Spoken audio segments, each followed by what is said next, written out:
The Malleus Maleficarum. Part 2, Question I. Chapter 4.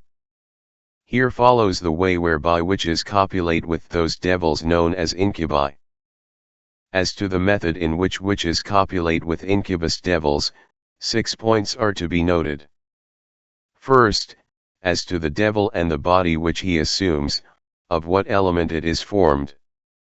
Second, as to the act, whether it is always accompanied with the injection of semen received from some other man. Third, as to the time and place, whether one time is more favorable than another for this practice. Fourth, whether the act is visible to the women, and whether only those who were begotten in this way are so visited by devils. Fifth, whether it applies only to those who were offered to the devil at birth by midwives. Sixth, whether the actual venereal pleasure is greater or less in this act. And we will speak first of the matter and quality of the body which the devil assumes. It must be said that he assumes an aerial body, and that it is in some respects terrestrial, in so far as it has an earthly property through condensation, and this is explained as follows. The air cannot of itself take definite shape, except the shape of some other body in which it is included. And in that case it is not bound by its own limits, but by those of something else, and one part of the air continues into the next part. Therefore he cannot simply assume an aerial body as such. Know, moreover, that the air is in every way a most changeable and fluid matter, and a sign of this is the fact that when any have tried to cut or pierce with a sword the body assumed by a devil, they have not been able to, for the divided parts of the air at once join together again. From this it follows that air is in itself a very competent matter, but because it cannot take shape unless some other terrestrial matter is joined with it, therefore it is necessary that the air which forms the devil's assumed body should be in some way inspissated, and approach the property of the earth, while still retaining its true property as air. And devils and disembodied spirits can effect this condensation by means of gross vapors raised from the earth, and by collecting them together into shapes in which they abide, not as defilers of them, but only as their motive power which give to that body the formal appearance of life. In very much the same way as the soul informs the body to which it is joined. They are, moreover, in these assumed and shaped bodies like a sailor in a ship which the wind moves. So when it is asked of what sort is the body assumed by the devil, it is to be said that with regard to its material, it is one thing to speak of the beginning of its assumption, and another thing to speak of its end. For in the beginning it is just air, but in the end it is inspissated air, partaking of some of the properties of the earth. And all this the devils, with God's permission, can do of their own nature, for the spiritual nature is superior to the bodily. Therefore the bodily nature must obey the devils in respect of local motion, though not in respect of the assumption of natural shapes, either accidental or substantial, except in the case of some small creatures, and then only with the help of some other agent, as has been hinted before. But as to local motion, no shape is beyond their power, thus they can move them as they wish, in such circumstances as they will. From this there may arise an incidental question as to what should be thought when a good or bad angel performs some of the functions of life by means of true natural bodies, and not in aerial bodies, as in the case of Balaam's ass, through which the angel spoke. And when the devils take possession of bodies, it is to be said that those bodies are not called assumed, but occupied. C.S. Thomas, 2. 8. Whether angels assume bodies. But let us keep strictly to our argument. In what way is it to be understood that devils talk with witches, see them, hear them, eat with them, and copulate with them? And this is the second part of this first difficulty.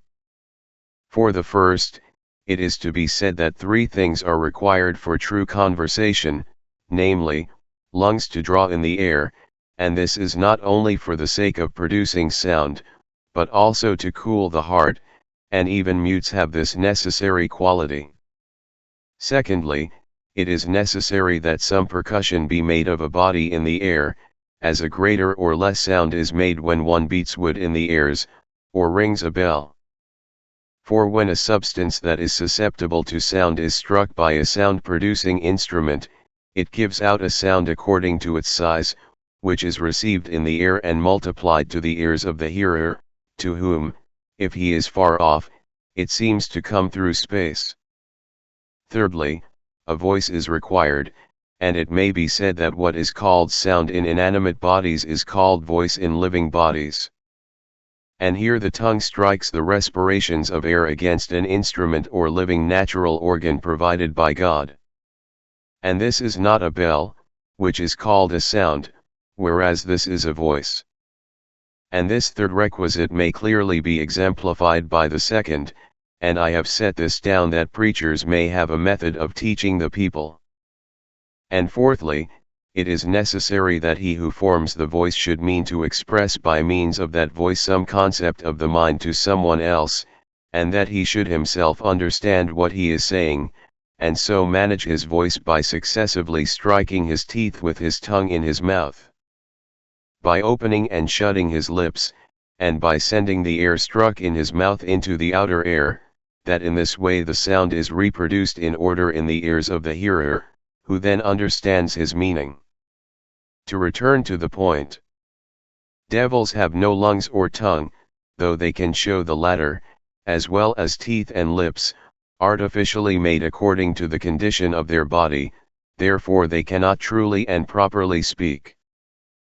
But since they have understanding, and when they wish to express their meaning, then, by some disturbance of the air included in their assumed body, not of air breathed in and out as in the case of men, they produce, not voices, but sounds which have some likeness to voices, and send them articulately through the outside air to the ears of the hearer. And that the likeness of a voice can be made without respiration of air is clear from the case of other animals which do not breathe, but are said to make a sound, as do also certain other instruments, as Aristotle says in the De Anima. For certain fishes, when they are caught, suddenly utter a cry outside the water, and die.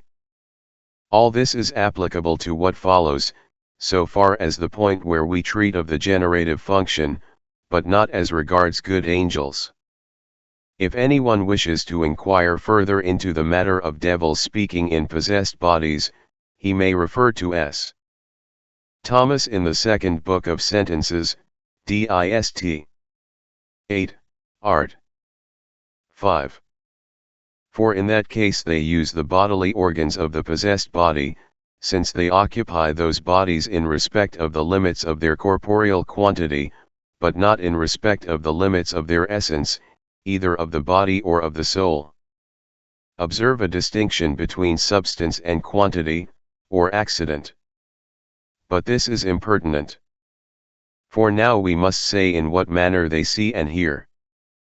Now sight is of two kinds, spiritual and corporeal, and the former infinitely excels the latter, for it can penetrate, and is not hindered by distance, owing to the faculty of light of which it makes use.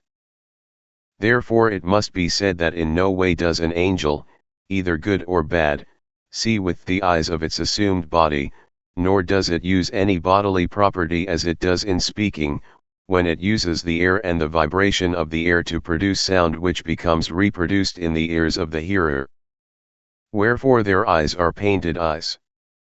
And they freely appear to men in these likenesses that they may manifest to them their natural properties and converse with them spiritually by these means.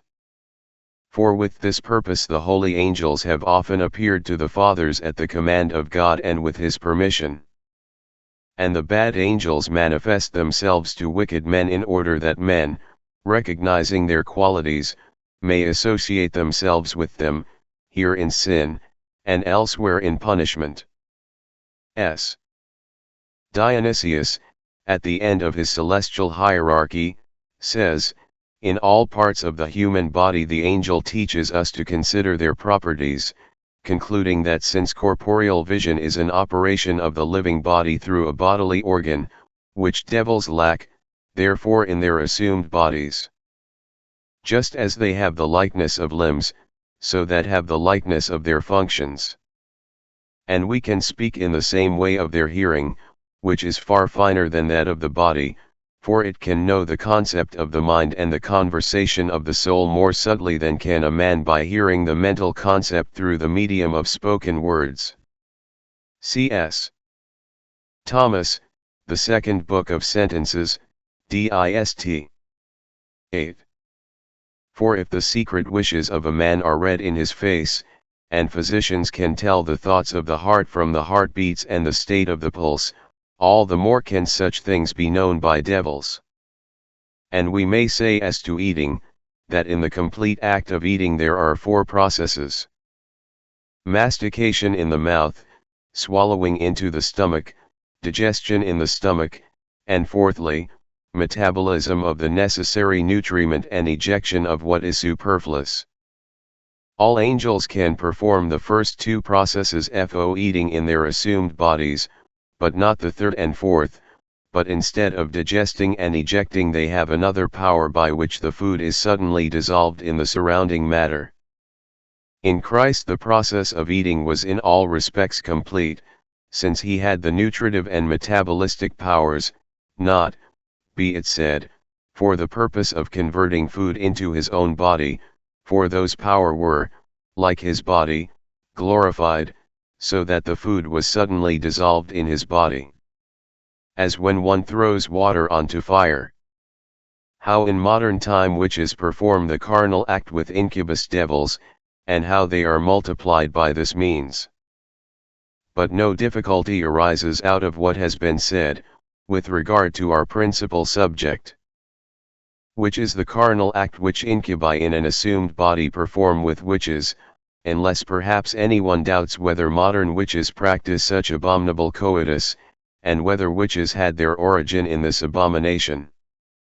In answering these 2 doubts we shall say, as to the former of them, something of the activities of the witches who lived in olden times, about 1,400 years before the incarnation of our Lord.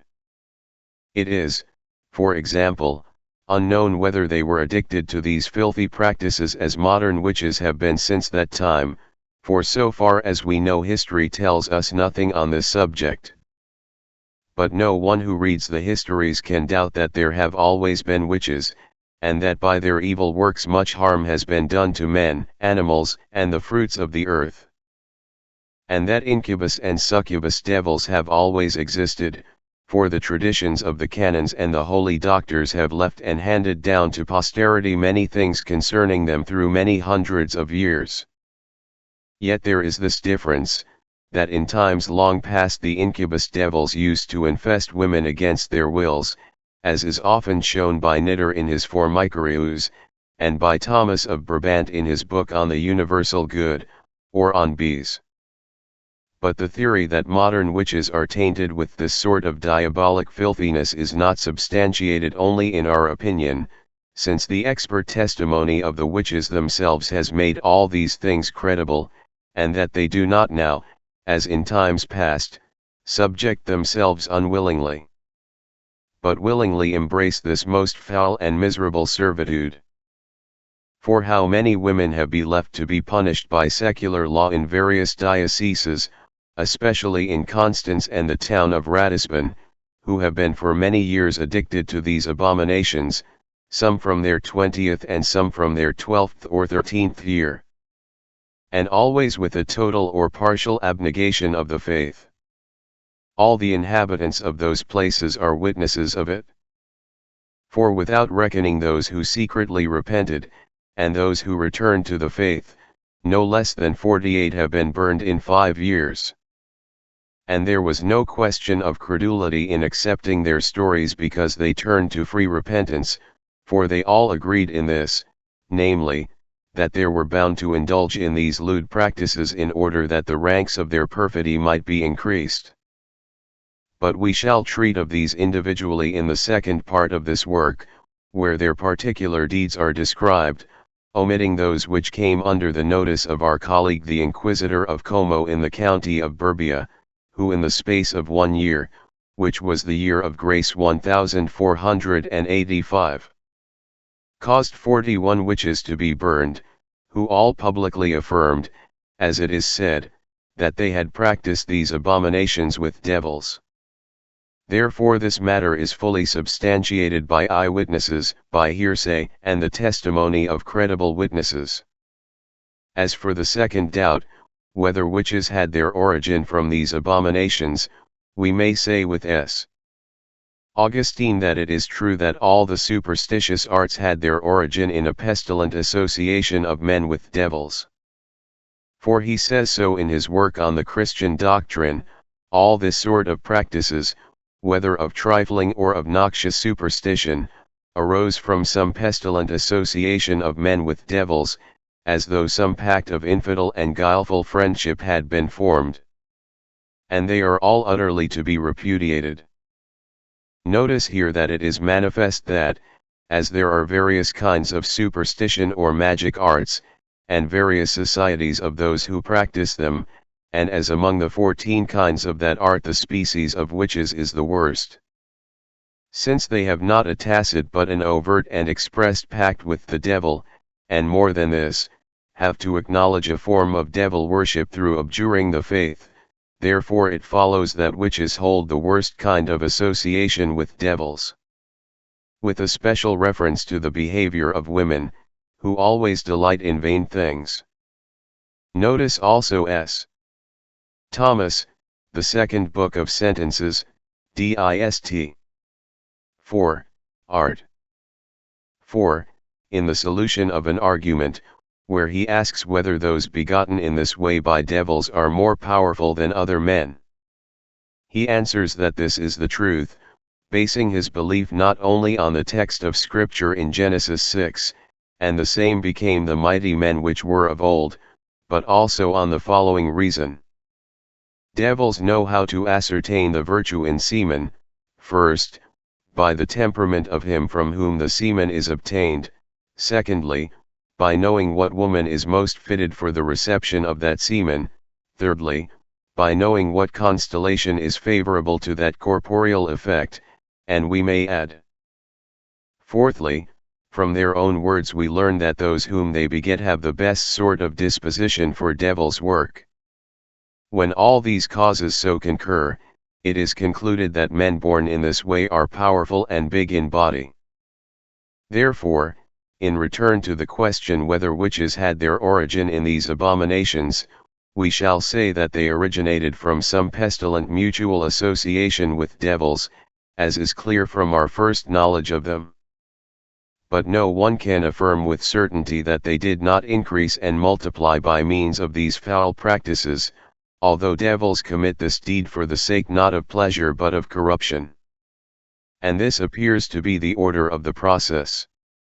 A succubus devil draws the semen from a wicked man, and if he is that man's own particular devil, and does not wish to make himself an incubus to a witch, he passes that semen on to the devil deputed to a woman or witch, and this last, under some constellation that favors his purpose that the man or woman so born should be strong in the practice of witchcraft, becomes the incubus to the witch.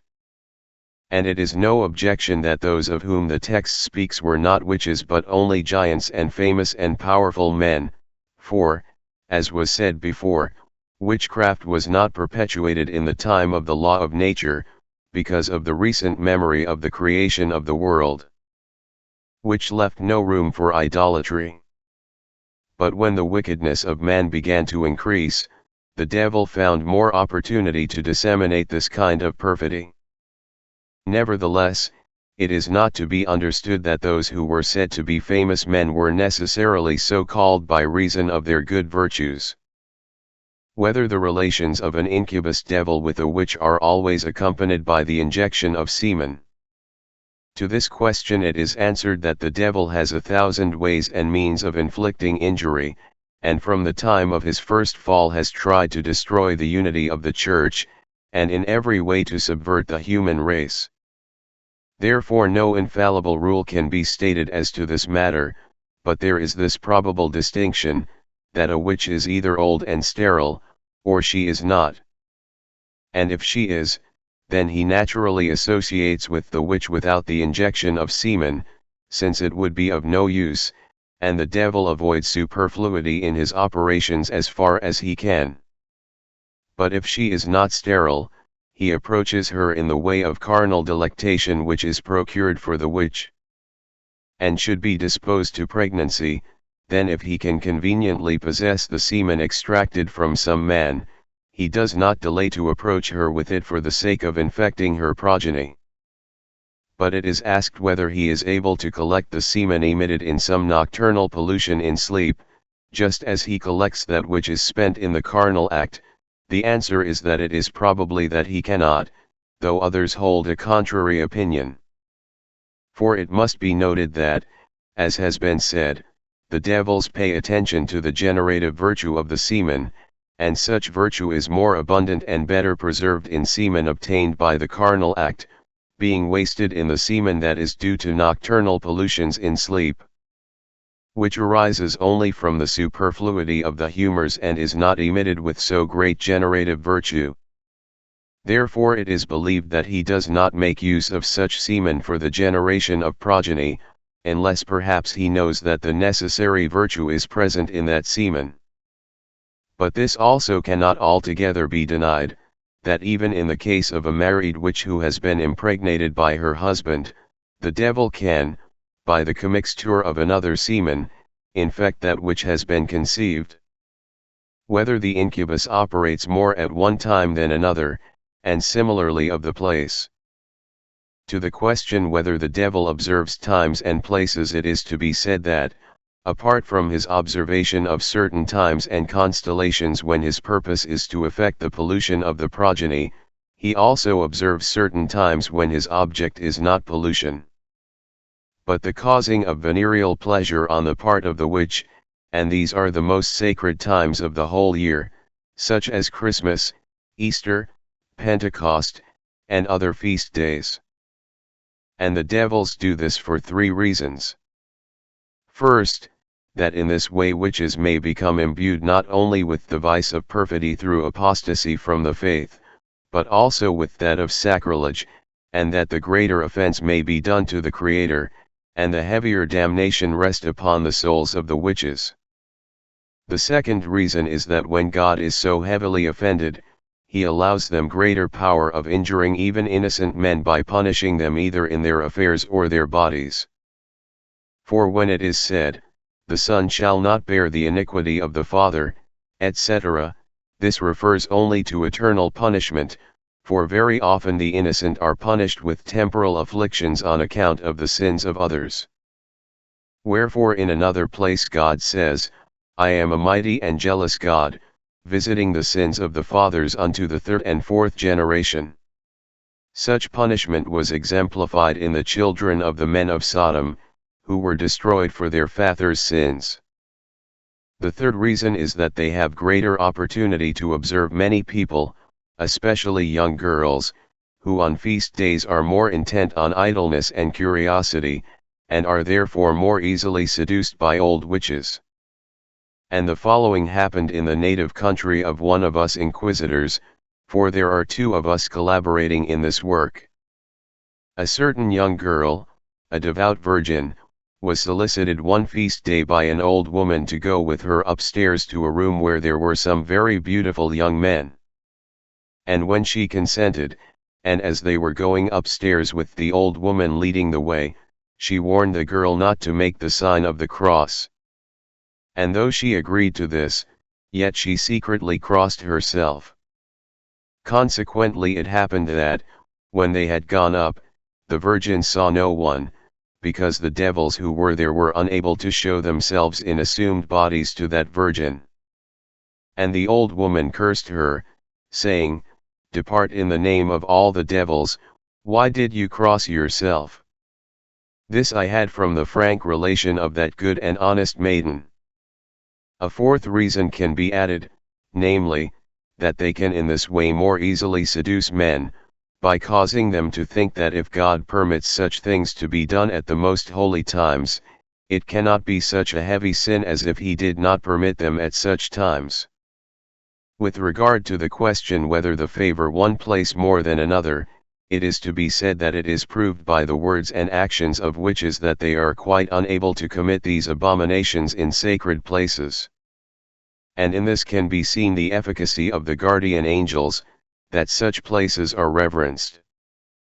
And further, witches assert that they never have any peace except at the time of divine service when they are present in the church, and therefore they are the first to enter and the last to leave the church. Nevertheless, they are bound to observe certain other abominable ceremonies at the command of the devils, such as to spit on the ground at the elevation of the host, or to utter, either verbally or otherwise, the filthiest thoughts, as, "I wish you were in such or such a place." This matter is touched upon in the second part. Whether incubi and succubi commit this act visibly on the part of the witch, or on the part of bystanders. As to whether they commit these abominations together visibly or invisibly, it is to be said that, in all the cases of which we have had knowledge, the devil has always operated in a form visible to the witch, for there is no need for him to approach her invisibly, because of the pact of federation with him that has been expressed. But with regard to any bystanders, the witches themselves have often been seen lying on their backs in the fields or the woods, naked up to the very navel, and it has been apparent from the disposition of those limbs and members which pertain to the venereal act and orgasm, as also from the agitation of their legs and thighs, that, all invisibly to the bystanders, they have been copulating with incubus devils, yet sometimes, howbeit this is rare, at the end of the act a very black vapor, of about the stature of a man, rises up into the air from the witch. And the reason is that that schemer knows that he can in this way seduce or pervert the minds of girls or other men who are standing by. But of these matters, and how they have been performed in many places, in the town of Ratisbon, and on the estate of the nobles of Rapolstein, and in certain other countries, we will treat in the second part. It is certain also that the following has happened. Husbands have actually seen incubus devils swiving their wives, although they have thought that they were not devils but men. And when they have taken up a weapon and tried to run them through, the devil has suddenly disappeared, making himself invisible. And then their wives have thrown their arms around them, although they have sometimes been hurt, and railed at their husbands, mocking them, and asking them if they had eyes, or whether they were possessed of devils. That incubus devils do not infest only those women who have been begotten by their filthy deeds or those who have been offered to them by midwives, but all indifferently with greater or less venereal delectation. In conclusion, finally, it can be said that these incubus devils will not only infest those women who have been generated by means of such abominations, or those who have been offered to them by midwives, but that they try with all their might, by means of witches who are bawds or hot whores, to seduce all the devout and chaste maidens in that whole district or town. For this is well known by the constant experience of magistrates, and in the town of Ratisbon, when certain witches were burned, these wretches affirmed, before their final sentence, that they had been commanded by their masters to use every endeavor to effect the subversion of pious maids and widows. If it be asked, whether the venereal delectation is greater or less with the incubus devils in assumed bodies than it is in like circumstances with men in a true physical body, we may say this: it seems that, although the pleasure should naturally be greater when like disp orts with like, yet that cunning enemy can so bring together the active and passive elements, not indeed naturally, but in such qualities of warmth and temperament, that he seems to excite no less degree of concupiscence. But this matter will be discussed more fully later with reference to the qualities of the feminine sex.